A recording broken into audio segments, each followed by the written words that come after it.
Romans 5, 8 through 10. But God demonstrates his own love for us in this: while we were still sinners, Christ died for us. Since we have now been justified by his blood, how much more shall we be saved from God's wrath through him? For if, when we were God's enemies, we were reconciled to him through the death of his Son, how much more, having been reconciled, shall we be saved through his life? I memorized verse 8, the first verse, as a kid. It's a cornerstone of our faith, the fact that Jesus died, and that's what reconciles us to God. But the story doesn't end there. If it did, we would celebrate Good Friday, and that's it. We wouldn't need to be here today. But the final verse says that we're reconciled through the death of his Son, but we're saved through his life. Jesus came back, and he went up to heaven, but he doesn't just sit passively in heaven. The beautiful truth of the Christian faith is that he lives in us, and he lives through us. His life continues through Christians all over the world. I just want to share a passage from a book called The Saving Life of Christ by Major Ian Thomas. The one who calls you to a life of righteousness is the one who, by your consent, lives that life of righteousness through you. The one who calls you to minister to the needs of humanity is the one who, by your consent, ministers to the needs of humanity through you. The one who calls you to go into all the world and preach the gospel to every creature is the one who, by your consent, goes into all the world and preaches the gospel to every creature through you.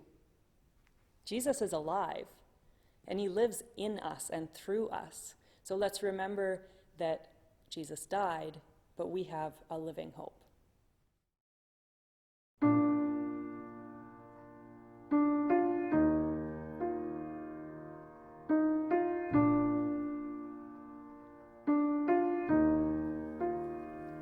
How great the chasm that lay between us, how high the mountain I could not climb. In desperation, I turned to heaven and spoke your name into the night. And through the darkness, your loving kindness tore through the shadows of my soul. The work is finished, the end is written. Jesus Christ, my living hope.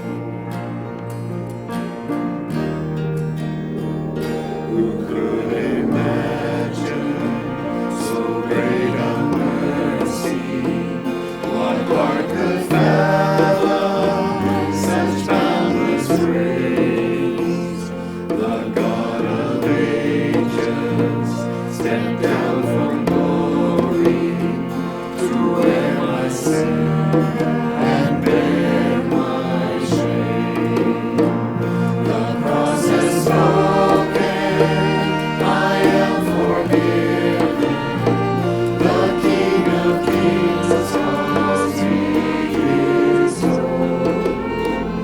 Beautiful Savior, I'm yours forever. Jesus Christ, my